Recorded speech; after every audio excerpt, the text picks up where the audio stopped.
su abogado constitucionalista con quien queremos conversar sobre los desafíos de la nueva Constitución. Javier, bienvenido a La Voz de los que Sobran. Muchas gracias por conectarte esta mañana. Hola de nuevo, tanto tiempo. Me acuerdo hace más de un ¿Cierto? año. Hace más de un año que no nos veíamos. ¡Wow! Cómo pasa el tiempo.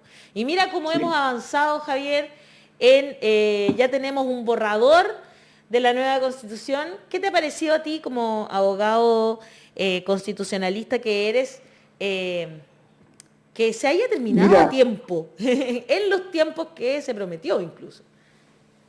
mira, hay un investigador muy importante de los norteamericanos especialista en estos procesos. Dice que fue un milagro. Un milagro porque es muy difícil que un grupo de independientes sin experiencia legislativa, y el 60% de la convención es independiente, y esa es la riqueza del grupo, porque en realidad la experiencia legislativa es una actividad que toma tiempo aprenderla. O sea, no es fácil entender eh, cómo se legisla. Y esto es legislar al cubo, legislar con consecuencias mucho más fuertes en el tiempo. Así que yo creo que cualquier persona que mire con sobriedad y que lea con objetividad el texto va a quedar bien impresionado. Por supuesto que está lleno de ripio, que para eso está la Comisión de Armonización. Es verdad. Hay palabras que se repiten, pero tratemos de imaginar que esto es como una especie de puzzle que se fue armando. Las comisiones no sabían al detalle que estaba discutiendo la comisión de al lado, llegaba al pleno, se votaba, y ahora se tiene que armonizar. Es un poco injusto juzgar estilísticamente lo que quedó, porque es como los académicos, y yo creo que Hassan lo tiene claro, es como un paper cuando a uno le falta, cuando tiene como todas las piezas, pero todavía no ha armado el relato de una manera ordenada. Claro. No se entiende un paper cuando le falta el ensamblaje de las partes. Es como escuchar una canción con las partes desordenadas. Exactamente. ¿Cachai? Sí, claro. claro. Hay que tener una visión integral sobre eso. Dale, Daniel. Oye, Dale, Daniel, por favor. No, Javier, saludos, Javier. Lo mismo pasa porque Javier es como del área, bueno, es profesor universitario, etcétera. Y yo soy abogado litigante, y yo también me pasa eso cuando hago un escrito. Yo pesco pedazos de ideas y las pongo para una presentación a un tribunal, y después al final hago un derrotero, ¿cierto? Voy sacando partes reiteradas, voy ordenando respecto de, no sé, la presentación, después el desarrollo del escrito, al final las peticiones, y eso uno lo hace también como abogado. Yo creo que cualquiera que escribe cuestiones de este tipo, hace elabora un documento, pero después lo ordena. Yo creo que es muy interesante lo que dice Javier en términos de que falta el orden final, que se lo va a dar la Comisión de Armonización, para que le demos, porque nosotros cuando estábamos votando, de repente nos preguntábamos en el colectivo, oye, pero esto ya lo votamos. Entonces, sí, mira, Claro. sí, no, sí. Alguien decía, sí, acuérdate que, si hay algunos con una memoria privilegiada, decía, acuérdate que en el primer informe de la comisión tanto, oye, entonces votemos en contra. No, pero es que no me acuerdo bien, aprobámoslo igual por sí. Porque es una cuestión que te va pasando, sí es mucho. Entonces, yo creo que la Comisión de Armonización va a reducir significativamente, no sé si la palabra significativamente, corrígeme, Javier, el número articulado. Y lo otro que también me gustaría contarle a Javier, que yo creo que es muy importante, es las transitorias. Obviamente, Javier, ahí se define un poco lo que viene, ¿no? Sí, mira, las transitorias, hay que ser bien franco, hay grupos que están tratando de reponer cosas que se perdieron en el pleno como transitorias. Son permanentes disfrazadas de transitorias. Eso hay que ser franco y reconocerlo. ¿Es legítimo o no? Eso ya es un debate más filosófico. Pero uno entiende, hay gente que, yo creo que Daniel lo vio en primera persona. Yo creo que hay ciertas comisiones que tienen, que miran un poco como esa película norteamericana Looking Up, ¿Ya? que miran, sobre todo los grupos ecologistas, que sienten que en 50 años más va a haber 60 grados centígrados en buena parte del mundo y que estamos como, no le tomamos el peso a eso. Entonces, para eso, colectivos, cosas como, digamos, prohibir la minería, por ejemplo, no es algo loco. Sin embargo, la realidad es que Chile es un país dentro de un concierto de países mundiales que si no se ponen de acuerdo, tampoco es que vamos a hacer una diferencia en lo que es cambio climático. Todos sabemos que si China, Estados Unidos, Europa y Rusia no se ponen de acuerdo, un país como Chile, que tiene el 0,25% de la población mundial, no es mucho lo que incide, y que tenemos que esperar que esos países, digamos, tomen las acciones y nosotros plegarnos, pero no podemos detener el 50% de las exportaciones son cobre en Chile, o minerales. Entonces, eso implicaría perder la mitad del producto, o un poco menos, pero es algo que no es viable. Entonces, uno entiende la motivación. Yo no estoy haciendo un juicio moral, pero discrepo de que sea viable en Chile ir, digamos, a hacer lo que algunas personas del grupo, particularmente la Comisión de Medio Ambiente, planteaba, y por eso que se acuerdan que tuvo muchas normas en su primer informe. Dos rechazos, Claro que sí. dos rechazos, completo. Al informe Claro, completo, sí. claro. Creo que fue dos incisos. Un inciso y un título. Eso, un inciso y un título. Pero insisto, yo no estoy haciendo una condena moral. Yo creo que entiendo, puede ser que hace 100 años ellos que ante bueno, no vamos a estar. Y quizá tenían razón, pero el aporte que Chile puede hacer hoy día eso es una apuesta demasiado fuerte, que el país reduzca sus ingresos un 50% justo cuando se están planteando derechos sociales que requieren tener recursos. Entonces, algunos de esos grupos han repuesto como normas transitorias permanentes disfrazadas que fueron rechazadas en el Pleno. Entonces, ese es un problema.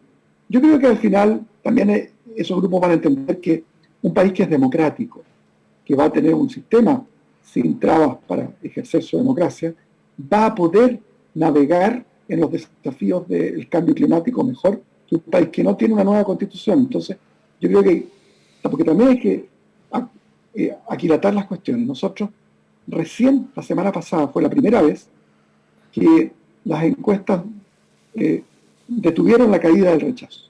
Hubo cosas que Daniel las conoce mejor que yo, pero el voto en la ducha, que nos podrá parecer anecdótico, que nos costó cientos de miles de votos, por lo menos en la intención de voto. Y es verdad que esas cosas, el anuncio de que si yo vivo en una ciudad que depende de la minería y se anuncia, se repone o se aprobara la comisión ahora de transitoria, aunque sea el periodo que medie entre que se aprueba y el pleno lo rechace, va a estar en las portadas de los diarios, que hay pueblos enteros que se van a quedar sin una fuente de trabajo. Entonces, ese tipo de cosas yo creo que son complejas y es el desafío que tiene hoy día la convención. ¿Cómo lograr que la transitoria sea una transitoria, que significa hacer una ordenada transición, valga la redundancia, entre el paradigma hoy día, por ejemplo, paradigma que es de Estado subsidiario en salud, al paradigma de Estado social de derecho. Ese paradigma también tiene que ser hecho de manera ordenada, porque no podemos tener un Transantiago en salud. En transporte ya vimos lo complicado que fue. Tal cual. Sí. No, pero eso, la Constitución tiene varios valores que preservar. En transitorias hay derechos humanos. Por ejemplo, el derecho a la interrupción voluntaria del embarazo no se justifica que pase un día desde que se publique en el diario oficial la nueva Constitución y ese derecho sea ejercido por una mujer. No hay nada que justifique que ese derecho fundamental no se ejerza en plenitud, porque una mujer podría ir a una clínica, hacerse el aborto, y si alguien intentara la acción penal, mientras no se adecua el Código Penal, podría oponer como excepción de que es inconstitucional la norma. O sea, hay normas de derechos fundamentales que deben regir en acto. Hay otras que implican un cambio de institucionalidad. Estoy pensando en salud particularmente, en pensiones. Claro. No es razonable pensar que uno puede crear un estado de bienestar, del estado neoliberal que tenemos al estado de bienestar en menos de un año. Eso no es razonable. No ha pasado, no se puede. No se puede, no por falta de voluntad. Materialmente es imposible. Fíjense que este Congreso va a tener que aprobar decenas de leyes adecuatorias para justicia indígena, para estados regionales. Estados regionales va a tomar probablemente más que los 4 años. Estoy hablando para que esté en régimen. Por supuesto, algunas piezas van a empezar a funcionar antes. Pero estamos hablando de un cambio de paradigma. Y un cambio de paradigma requiere hacer las cosas bien. Y hacer las cosas bien requiere hacerlas con tiempo. Por ejemplo, cuando hay el cambio de salario mínimo que hubo recién, tomó un mes hacer la ley. Uno dirá, pero es que son mala voluntad esta gente. No, es un tema de que también a veces estas cosas toman tiempo. Los procesos políticos, legislativos, son así. Le llevan eso. Entonces, Claro. yo sé que el esfuerzo... Es entendible, es entendible. Yo, Javier, le quería preguntar por algo le quería que profundizar algo que me parece muy lógico, en la línea de lo que usted está planteando. Le escuché una entrevista en Radio Cooperativa, donde usted decía que lo perfecto es enemigo de lo bueno. En términos de pensar de que la Constitución que íbamos a construir tenía que ser una carta de navegación absoluta, absoluta, total, ¿cierto? Donde no hubieran puntos de discusión. Usted plantea en lo concreto una Constitución que parece ser perfecta en el papel, puede al final no hacer la diferencia o tener resultados negativos. ¿Me podría profundizar respecto a eso, que es muy interesante? Sí, no. A ver, es que eso tiene que ver con una cuestión que es de orden, sociología del derecho más que derecho constitucional. Sucede que cuando uno mira las constituciones en el papel, convergen bastante en derechos, muchas de ellas. De hecho, la Constitución de Corea del Norte tiene derechos que no existen en la práctica. Por poner un ejemplo bien extremo. Claro. La Unión Soviética tiene una constitución muy libertaria en libertad de expresión, etc. Entonces, no, el punto ahí es, los países tienen la constitución es una condición necesaria, pero no suficiente, el texto, para que esos derechos vivan. Requieren hay algunos autores que hablan de una especie de sistema que tiene que rodear la Constitución, que está formado por la sociedad civil, por los jueces, incluso ellos hablan asociaciones de magistrados, colegios de abogados, universidades, facultades de derecho, que lo que hacen es monitorear que lo que aparece en la Constitución ocurra en la práctica. Países que tienen una sociedad civil muy poco desarrollada, por ejemplo Haití, yo podría juntar los mejores constitucionalistas progresistas del mundo y ese país adoptar en un día la Constitución, al día siguiente no habría cambiado nada, porque requiero crear una comunidad jurídica de jueces, están todos exiliados o han migrado por la situación dramática que vivió Haití, primero por la dictadura larguísima que tuvieron, después por la serie de convulsión política que han vivido. Claro. Entonces, en definitiva, las leyes son una condición necesaria, la Constitución como ley fundamental, pero no es suficiente, requiere incluso cambios de mentalidad. Hay cosas que hay un libro muy bueno que yo recomiendo, no lo tengo aquí a mano, de Renato Cristi, que acaba de publicar sobre el neoliberalismo en Chile. Y lo que hace Cristi es decir, el neoliberalismo no es solo una doctrina económica, sino que una forma de convivir, una mentalidad que promovió en Chile. Esa mentalidad toma tiempo, que el cambio legislativo, que cambia de un orden constitucional neoliberal a uno, podríamos decir, de Estado social y democrático de derechos, va a tomar tiempo también el cambio de mentalidad. Uno no puede suponer que 40 años de neoliberalismo naturalizado por todos nosotros no se cambie de la noche a la mañana. Son procesos, por eso es que yo creo que los mejores enemigos, lo bueno también en el sentido de que yo creo que este momento, el momento de las transitorias, es un momento para ser sobrios y no correr el riesgo de tentarse a alienar más grupos, porque creo que la tarea del momento es aprobar esta nueva Constitución, y yo soy de los que piensan que eso es al alcance de la mano, pero que puede perderse. Yo no soy de las personas que cree que esto está garantizado. Pongo solo un ejemplo. A mí me parece que quedó mal resuelto el asunto del estado de excepción constitucional. Creo que el estado de sitio es demasiado drástico y el estado, digamos, es el único estado que es conflicto armado, casi guerra civil. Uno podría decir quizás en la macro zona sur, si la cosa escalara como fue la levantamiento zapatista, podría uno plantear su estado de sitio. Pero ojo, hay países que no tienen estado de excepción y que tienen leyes para abordar estas cuestiones. Nosotros podríamos tener una legislación. No creo que sea necesario un estado de excepción para abordar, incluso para tener fuerzas militares eventualmente custodiándola sin ser ellos entrenados, pero si la cuestión escalara a lo que fue la rebelión zapatista, ahí el ejército mexicano fue enviado, no hubo alternativa. Entonces, me parece a mí que hay cosas que quedaron mal resueltas, que nos pueden jugar en contra en este momento, cuando el orden del día es destrabar una constitución impuesta por una dictadura criminal y que impide que la democracia fluya.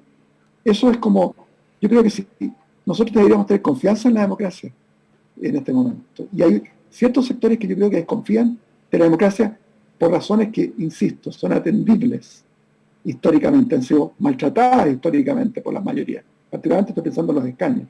A veces desconfían y quieren que todo quede en la Constitución. Claro. Pero si este mismo ciudadanía chilena le dio esta convención que ha hecho eco de las inquietudes de minorías permanentes, yo creo que también debería haber mayor esperanza en la democracia y en el cambio de mentalidad que va a venir. Ahí qué interesante lo que estás planteando, Javier, porque finalmente es todo este cambio no es tan fácil, no es del día, y no porque se escriba se va a producir, ¿no es cierto? Tenemos que demostrar y tenemos que aprender también a tener esta democracia, que va a ser una democracia más participativa, ¿no es cierto?, en la que la sociedad civil va a tener un papel súper importante que cumplir. Está, por ejemplo, todo lo del Estado regional, que tiene mucho que ver con la sociedad civil. Está también, ¿no es cierto?, algunas leyes que se van a poder hacer de forma como iniciativas populares. Hay una democracia que no va a ser esa de ir a votar cada 4 años y que tan decepcionada tenía también Esperemos. a la opinión pública, ¿no? Sí. Por ejemplo, ahí hay un tema que tiene que cambiar y que es una mentalidad. También aprender a que ser un Estado solidario, porque no lo hemos sido. Y nadie como dice la gente, a mí nadie me ha regalado nada. Yo me levanto igual todos los días a trabajar. Claro que sí, es efectivo. Pero esas cosas que hoy están definidas en la Constitución, nos va a costar mucho entender que son derechos. Y que son derechos, no te lo está regalando el Estado. ¿Cachai? Como que es heavy, pero ahora que soy concejala yo me doy cuenta mucho de que no lo entendemos tan bien. La gente te dice, oiga, gracias. Yo le digo, pero si es su derecho, no me dé las gracias. Su derecho es que esto suceda. Y debería ser así siempre. Es muy interesante. Mira, para reforzar ese punto, pensemos nada más lo que significa la iniciativa popular de ley que se aprobó. Claro. El 3% de la población puede plantear un proyecto legislativo y el Congreso va a estar obligado de diputadas y diputados a analizarlo. Pensemos toda la actividad que va a haber además de participación regional. Ahí hay un trabajo de aprendizaje. Este es un país que lleva 200 años como uno de los más centralizados de América Latina, y eso que tiene 4.500 kilómetros de extensión. Claro. Es distinto Montevideo en Uruguay que Santiago de Chile para un país tan largo. O sea, la gente, en otras palabras, es distinto tomar un bus en 2 horas, estar en el mejor hospital de Uruguay, que vivir a 2.500 kilómetros y no tener un hospital que atienda oncológicamente. Tratemos de imaginarnos eso. Y sabemos que la regionalización, el Estado pone un patrón. A mí me decía una persona de Concepción que el Estado como que pone un tono, al punto de que el centralismo estatal en Chile hace que eso se difumine al centralismo en el sistema de salud, incluso bancario. Me decía, uno pedía un crédito hipotecario de más de cierta cantidad de F en Talca y dicen hay que preguntarle a la matriz de Santiago. Totalmente. O sea, esas cosas a ese nivel. va a tomar tiempo que cambie, porque, y no es raro, piensen que, no sé si Hassan le va a parecer divertido, ¿te has fijado, Hassan, que en Argentina las vacaciones se las toman en enero y en Chile en febrero en general? Y Sí, eso tiene que ver no con está Hassan hoy día, está, Pero es verdad. pero sí. Está en su lugar acá nuestro Wilson, globo, lo nuestro representa amigo acá Wilson. Pero perdona. Estoy yo, que también sé lo de los argentinos. los argentinos vienen en manada acá en enero y los chilenos tenemos la costumbre de febrero, ¿es Sí, cierto? es muy real. ¿Pero sabes por qué es? ¿Por Es qué? porque el feriado judicial en Argentina era en enero y en Chile en febrero. Por eso. Claro. Es que quiero nada más fíjense cómo el Estado, directa o indirectamente, pone un poco el tono. Entonces, un Estado regional va a llevar a una sociedad más regionalizada, va a llevar a que se acabe esto de que todo tiene que ocurrir aquí, sí, que le hace daño a Santiago también, le hace daño a todos, es como... El tema, lo que dice Javier es los cambios de mentalidades, no están en todo orden de cosas. Esto de, por ejemplo, de con mi plata, no de la AFP, me escribe mucha gente, oye, pero voy a heredar en el nuevo sistema. Escribí un textito, lo puse en mis notas en mi celular y pesco y se los mando, porque es tanta gente que me pregunta, señora, no es un sistema de ahorro personal o individual obligado, es un sistema de seguridad. Y le empiezo a explicar, porque no, es que si mis hijos van a heredar o no van a heredar, y no entienden que es un sistema de seguridad social, y me dicen, ya, pero si se muere el papá o la mamá, esta es la última que me han llegado mucho, se muere el papá o la mamá, entonces, ¿cómo va a vivir este niño? Porque al día de hoy la FP tiene una pensión de sobrevivencia, ¿cierto? Que si se muere la mamá, papá, hay una pensión de sobrevivencia para él. ¿Cómo piensa alguien que el Estado va a dejar abandonado a un niño que se le muere el papá y la mamá? O sea, es una cuestión que absurda, pero la mentalidad es, no, yo me rasco con mis propias uñas, y mis propias uñas son que del ahorro de la AFP hay una pensión de sobrevivencia que ese nieto va a recibir.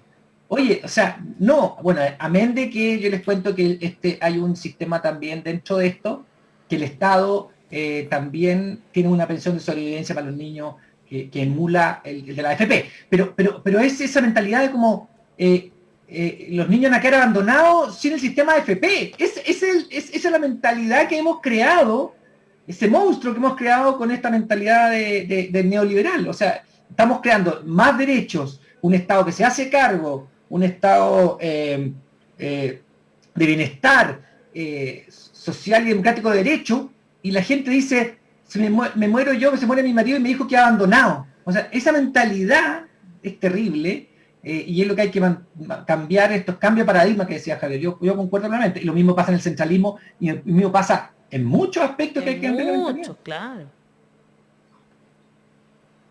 Pero mira, volviendo a la transitoria, yo creo que, por poner otro ejemplo, me parece importante que, más allá del Estado regional, piensen en el Estado plurinacional. Ahí donde más trabajo va a haber que hacer primero el catastro, va a crearse una agencia que va a establecer un catastro de tierras ancestrales, porque no está hecho. Luego, la justicia indígena era una justicia oral, pero ahora necesitamos codificarla, porque incluso los integrantes de los pueblos originarios, porque el Estado los asimiló a la fuerza, perdieron el acceso al idioma. Y como buena parte perdió el acceso al idioma, se perdieron junto con eso muchas de las tradiciones orales, hay que reconstruirlas. Va a haber un trabajo de antropología. Va a haber luego que saber cuál es el ámbito. Hay una ley esto quedó entregado a la ley, pero la ley tiene que trabajar con insumos. El insumo van a ser historiadores, antropólogos, de los mismos pueblos originarios de que se trata. Entonces, todas esas cosas yo las tomaría como, en algún sentido, uno de los mejores constitucionalistas que tiene la centro-derecha, y que es el único que conozco que está a favor de la prueba, Cheche García, dice que el texto es el punto de partida del proceso de cambiar la cultura constitucional chilena. La aprobación del texto es el punto de partida, no es el punto de llegada. Y eso va un poco a lo que explicaba, que las constituciones tienen que arraigarse cultural y socialmente. Lo mismo ocurre cuando las personas plantean, oye, si se aprueba por muy poco, bueno, la legitimidad se va ganando con el tiempo. El punto es que hay constituciones que no tienen ningún potencial de ganar más legitimidad, y otras que sí.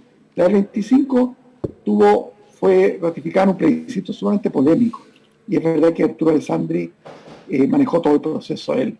Tuvo solamente un consejo consultivo en que estaban desde el Partido Comunista hasta el Partido Conservador, pero era un consejo consultivo, no era una asamblea constituyente, no era un grupo de personas elegidas democráticamente que elaboraran una constitución. Y el plebiscito ratificatorio fue muy cuestionado. Pero la constitución del 25, allá por el año 38, cuando Pedro Aguirre Cerda más o menos toma el poder, ya estaba completamente legitimada. Y el 73 siempre he planteado esto porque igual me parece curioso. Desde los militares golpistas hasta el presidente que es el presidente constitucional y decide morir en la moneda, ambos invocan la misma carta. Eso es como el ejemplo de que una constitución gana legitimidad si tiene potencial para ganarlo. Esta nunca tuvo potencial porque era la única dictadura criminal de nuestra historia, porque la de Ibáñez fue una dictadura relativamente acotada en su represión, versus la de un líder que terminó acusado de crímenes de lesa humanidad en Londres, o sea, en términos de, y que solo se fue del juicio porque alegó estar mentalmente incapaz de afrontar el juicio. Pero no tenía potencial, nunca tuvo potencial de legitimidad esa constitución. Esta, aunque sea aprobada por márgenes inferiores a lo que uno hubiera querido, tiene potencial de legitimidad. Entonces, por eso creo que la tarea del momento es sacar transitorias que no le den municiones al rechazo. En eso no hay que engañarse. Aunque se ha explicado que hay gente que dice, no, esto lo apruebo, pero igual lo arregla después del pleno. Esas 2 semanas que median entre que una norma que, por ejemplo, es excéntrica, no es rechazada en el pleno, está en las portadas de los diarios todos los días y lo va a estar. Entonces hay que tener, creo, mucho cuidado en este periodo, porque yo, insisto, soy optimista, pero también tengo claro que tengo un país donde hay muchas personas que se informan, digamos, no necesariamente con los medios que están más interesados en mostrar todos los lados de la realidad, sino solamente uno. Y además ponen agenda, en fin. Da para largo ese tema. Es verdad. Qué importante. Pero la claridad de hombres como Javier Couso para mí son muy relevantes. Yo también te observo cuando te toca ir a los matinales en televisión y esa capacidad explicativa yo la valoro mucho porque es la gente que se requiere en un momento como este para decir la verdad en el fondo, para explicar con pera y manzana un proceso al cual se le ha torpedeado, se le ha enredado, se le ha ripeado muchos aspectos que requiere esa claridad y honestidad intelectual de Javier que yo agradezco y valoro. También. Y aquí nuestro público Gracias. está también agradeciendo y valorando justamente, mira, por ejemplo, lo que dice Giselle Morales, dice, qué inteligente y sólido Javier Couso.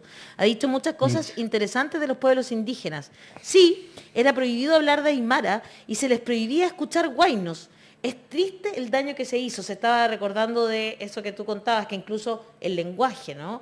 Fue como prohibido de cierta forma, ¿no? Lusitania Varas dice, qué buen programa, excelentes invitados, incluido el señor Stingo.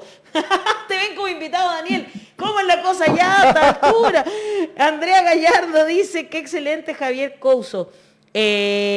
Inuendo dice, por favor expliquen el punto 6, artículo 5, derecho a la autonomía y al autogobierno. ¿Qué implicancia generaría?